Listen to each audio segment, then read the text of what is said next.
कुसुमित कानन हेरि कमल मुखी, मूदि रहे दो नयान।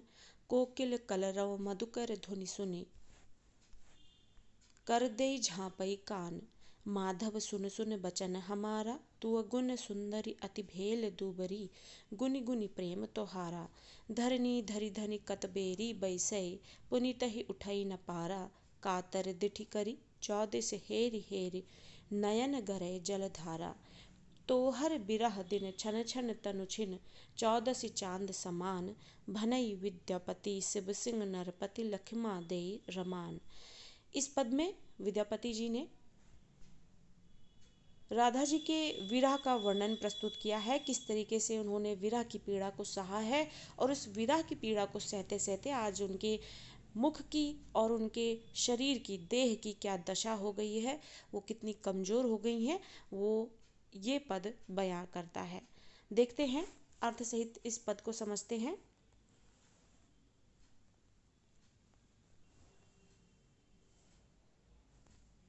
कुसुमित यानी फूल के समान, फूल, कानन, हेरि कमल मुखी,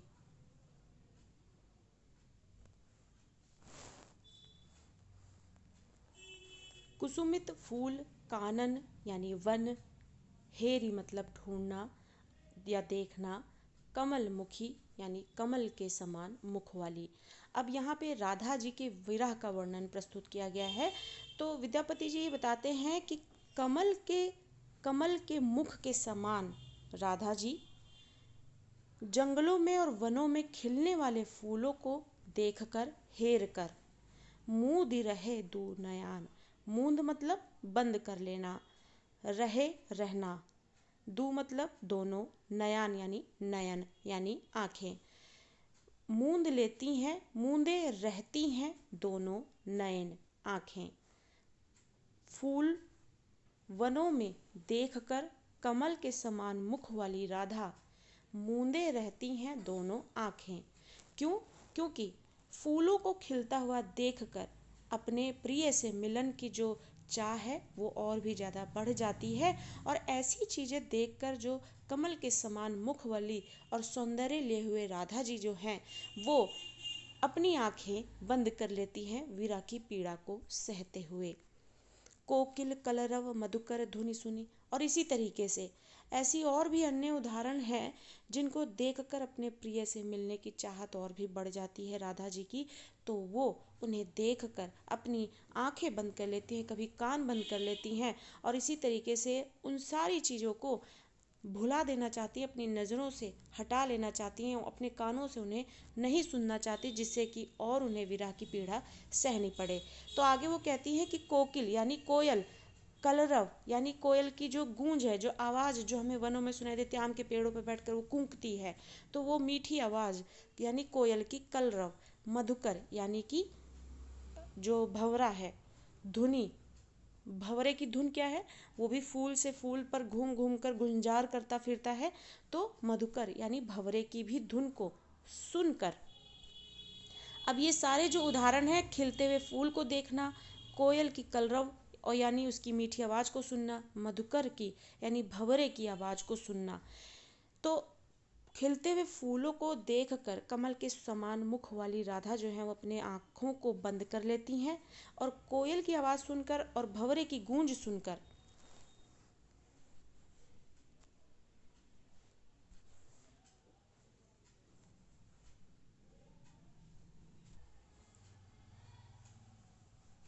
कर दे झांपई कान, कर देती हैं झांपई बंद कानों को, यानी कि उन्हें फिर इस तरीके से कोयल की वो मीठी आवाज़ और मधुकर की जो गूंज है, जो भंवरा है, जो फूलों से एक फूल से दूसरे फूल पर घूम घूम कर उसका रस चूसते हुए और जो गुंजार करता है अपनी खुशी को जाहिर करने के लिए, वो सारी चीज़ें जो हैं वो राधा जी को परेशान करती हैं और उन्हें भाती नहीं है और उनकी विरह की पीड़ा को और भी बढ़ा देती हैं।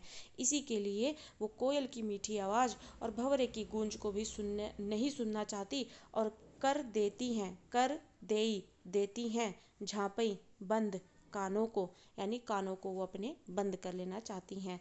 माधव सुन सुन बचन हमारा। अब यहाँ पर उनकी सखियाँ बोलती हैं कि हे माधव, हे कृष्ण, सुनो वचन हमारे, यानी अब हमारी बातें सुनो कि हमने राधा को विरह की पीड़ा सहते हुए कैसी कैसी हालत में देखा है और आज वो किस दशा में आ गई है। तुअगुन सुंदरी अति भेल दूबरी, गुनि गुनि प्रेम तोहारा। तुम्हारा, तुम्हारी, तुआ मतलब तुम्हारी, राधा, राधा को यहाँ पर इस तरीके से पेश किया गया है कि गुणवान और सुंदरी, यानी बहुत सारे गुणों से भरपूर और बहुत ही सुंदर। अति भेल दूबरी, अति यानी बहुत ज़्यादा, दूबरी मतलब दूबर यानी पतला होना, कमज़ोर होना। तो जो तुम्हारी राधा है, जो अत्यंत गुणवान है, सुंदर हैं, वो बहुत ही दूबर हो गई हैं, पतली हो गई हैं। गुनी गुनी प्रेम तुम्हारा, तुम्हारा प्रेम, तोहारा मतलब तुम्हारा, प्रेम यानी प्रेम, गुनी गुनी यानी गाते गाते, यानी तुम्हारे प्रेम का वर्णन करते करते वो उस विरह की पीड़ा को सहते सहते दूबर हो गई हैं। अब वो राधा जो अत्यंत गुणवान थी, अत्यंत सुंदर थी, वो जो तुम्हारी राधा थी, अब बहुत ही कमज़ोर हो गई हैं, दूबर हो गई हैं, पतली हो गई हैं, तुम्हारे प्रेम के गुणगान को गाते गाते।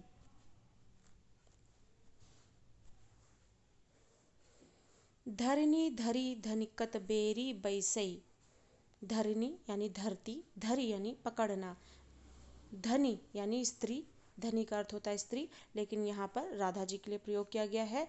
कत बेरी बैसई, कत कैसे, कत किस, बेरी तरह, बैसई बैठना, पुनि तही उठई न पारा, फिर से उनसे, तही यानी उनसे, उठई उठ, न पारा, एक बार धरती को पकड़ लेने के बाद। अब धरती को पकड़ लेने के बाद मतलब ये हुआ कि एक बार धरती का सहारा लेकर बैठ जाने के बाद, यानी कि राधा जी, यहाँ पर ये बताया जा रहा है कि राधा जी इतनी कमज़ोर हो गई कि एक बार धरती पकड़कर, आप देखेंगे कोई कमज़ोर व्यक्ति या बीमार व्यक्ति होता है किस तरीके से सहारा लेते हुए वो उठता है और बैठता है, तो वही चर्चा यहाँ पर हो रही है। यही विद्यापति जी यहाँ पर बता रहे हैं कि धरनी धरी, यानी कि धरती को धरते या पकड़ते हुए धनी राधा जी जो है किस तरह बैठती हैं, और फिर पुनः पुनि पुनः दोबारा तही उनसे उठा भी नहीं जाता, यानी वो यहाँ पर विरह की पीड़ा सहते हुए किस तरीके से राधा जी कमज़ोर हो गई हैं कि वे स्वयं भी उठ बैठ नहीं पाती हैं, ये बताया जा रहा है।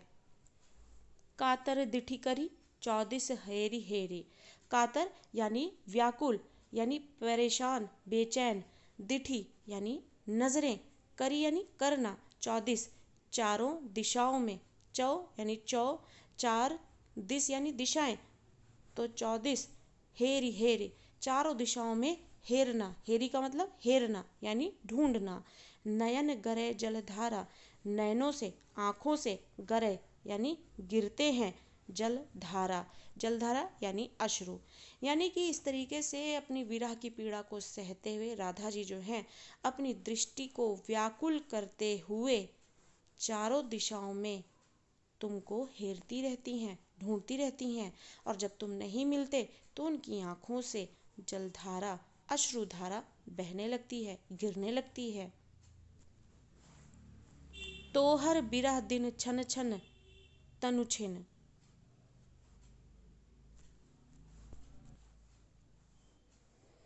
तोहर तुम्हारे, बिरह यानी विरह, विरह का मतलब होता है कि नायक और नायिका का अलग होना, तो तोहर बिरह दिन प्रतिदिन, क्षण क्षण यानी क्षण क्षण, प्रति क्षण, तनु यानी शरीर, छिन मतलब छीनना, चौदसी चांद समान, चौदहवीं के चांद के समान। अब यहाँ पर ये बताया जा रहा है, कहते हैं कि तुम्हारे विरह में, यानी श्री कृष्ण के विरह में, कौन? राधा जी। तो तुम्हारे विरह में दिन प्रतिदिन, क्षण प्रतिक्षण, क्षण क्षण मतलब क्षण, यानी प्रत्येक क्षण, तनु छिन, उनका जो शरीर है वो छिनता जा रहा है, उनसे दूर होता जा रहा है। कैसे? विरह की पीड़ा में वो परेशान रहती हैं और उसकी वजह से दिन प्रतिदिन उनका शरीर जो है अत्यंत कमजोर होता जा रहा है, शरीर छिनता जा रहा है। किस तरह? चौदसी चांद समान, चौदहवीं के चांद के समान, चौदस के चांद के समान। जिस तरीके से चौदस का जो चांद होता है, धीरे धीरे एक एक करके दिन जो है आप देखोगे उसके आकार में कमी आती जाएगी। तो उसी आकार के, चांद के आकार के समान, जिस तरीके से चांद जो है संपूर्ण होता है, सुंदर लगता है और उसकी चांदनी से वो धरती को जगमगा देता है, वैसे ही पहले राधा जी थीं जब श्री कृष्ण उनके साथ थे। वो चांद के समान सुंदर नायिका अपनी छवि से चारों तरफ जो है जगमगाहट बनाए रखती थी। लेकिन श्री कृष्ण की विरह में वो दिन प्रतिदिन उसी चांद के समान अपने शरीर से कमजोर होती चली जा रही हैं। किसके विरह में? श्री कृष्ण के विरह में, विरह की पीड़ा में। भनई विद्यापति, भनई कहते हैं विद्यापति। शिव सिंह नरपति, नरपति यानी राजा, शिव सिंह यानी शिव सिंह राजा थे जिनके आश्रय में विद्यापति जी रहते थे। पहले ऐसा होता था कि जो राजा होते थे उनके आश्रय में एक गीत संगीतकार, कवि बड़े से बड़े रहा करते थे जो सिर्फ उनकी खूबियों का वर्णन करते थे और उनके लिए गीत गाते थे और उनका जो उनकी खूबियां हैं उसको अपने कौशल के माध्यम से उसका बखान किया करते थे। तो विद्यापति जो है वो शिव सिंह के आश्रम में रहा करते थे और फिर उन्हीं का गुणगान गाते थे। और आखिर में आप देखेंगे कि यहाँ पर उन्हीं का गुणगान हो रहा है, तो इस तरीके से उन्होंने ये दिखा दिया कि वो उनके आश्रम में रहने वाले कवि थे और उन्होंने वही काम यहाँ पर किया है, उनका बखान करके। कहते हैं भनई विद्यापति, विद्यापति कहते हैं कि शिव सिंह राजा जो हैं, राजा शिव सिंह जो हैं, उनकी पत्नी लखमा देई के साथ रमण करते हुए दिखते हैं, क्योंकि वो इस तरह अपनी पत्नी को राधा के समान विरह की पीड़ा सहते नहीं देख सकते। रमान यानी रमण करना, यानी कि पत्नी को खुश रखना। तो इस तरीके से यहाँ पर जो है, यहाँ पर नरपति का मतलब होता है राजा। तो राजा शिव सिंह का बखान विद्यापति ने यहाँ पर अपने इस काव्य में, पद में कर दिया है। और इस तरीके से पता लगता है कि विद्यापति जो है वह शिव सिंह के आश्रय में रहते थे। और यहाँ पर किस तरीके से राधा जी का विरह वर्णन प्रस्तुत किया उन्होंने, और साथ ही शिव सिंह और लखमा देई जो कि उनकी पत्नी थी, उनका भी वर्णन प्रस्तुत किया उन्होंने। और एक बार फिर से पद को दोहरा लेते हैं और उसका अर्थ समझ लेते हैं। कुसुमित कानन हेरि कमल मुखी मूदी रहे दू नयान। फूलों को वनों में देखकर कमल के समान मुख वाली, यानी जो स्वयं कमल के समान सुंदर और मुलायम देह वाली हैं, वो उन्हीं सुंदर और कोमल फूलों को देखकर अपनी दोनों आंखें बंद कर लेती हैं। कोयल की कलरव सुनकर और भंवरों की गुंजार सुनकर अपने कानों को बंद कर लेती हैं। माधव सुनिए हमारे वचन, तुम्हारे जो गुणवान और सुंदरी, बहुत अत्यंत सुंदर जो राधा थी, वो अब अत्यंत अति भेल दुबरी, दुबरी का मतलब पतली या फिर कमजोर हो गई हैं। गुनी गुनी प्रेम तुम्हारा, तुम्हारे प्रेम का गुणगान करते करते, यानी तुम्हारे प्रेम को याद करते करते वो अब कमजोर हो गई हैं और तुम्हारे विरह की पीड़ा को सहते सहते इस हालत में पहुंच गई हैं। धरनी धरी धनी कतबेरी बैसी, एक बार धरती पकड़ लेने के बाद वे धनी, अब यहाँ पर धनी शब्द जो है वो राधा जी के लिए प्रयोग किया गया है, तो यहाँ पर उनके लिए वे का प्रयोग किया जा रहा है कि वे यानी राधा। तो धरती पकड़ने के बाद वे कैसे किस तरह बैठें और पुनः वे उठ ही न पा रहा और उठ भी नहीं पाती हैं। इस तरह वो कमजोर हो गई हैं और विरह की पीड़ा ने उन्हें इस तरह से उनके देह को उनसे छीन लिया है। कातर दिठी करी चौदसी हेरी हेरी। और अपनी दृष्टि को व्याकुल दृष्टि करके, यानी उनकी आंखों में वो व्याकुलता देखने को मिलती है जिससे वो चारों दिशाओं में तुम्हें हेरती रहती हैं। और जब तुम नहीं मिलते तो उनके नैनों से, आंखों से जलधारा यानी अश्रुधारा गिरने लगते हैं।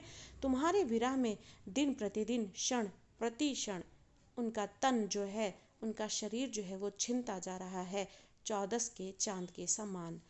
विद्यापति कहते हैं कि राजा शिव सिंह जो हैं लखमा देई के साथ रमण करते हैं, इसलिए कि उनको वो राधा के समान विरह की पीड़ा ना सहनी पड़े और ना वो अपनी पत्नी को इस तरह से विरह की पीड़ा सहते हुए देख सकते हैं। और इसलिए जो राजा शिव सिंह हैं वो अपनी पत्नी लखमा देई के साथ रमण करते हैं।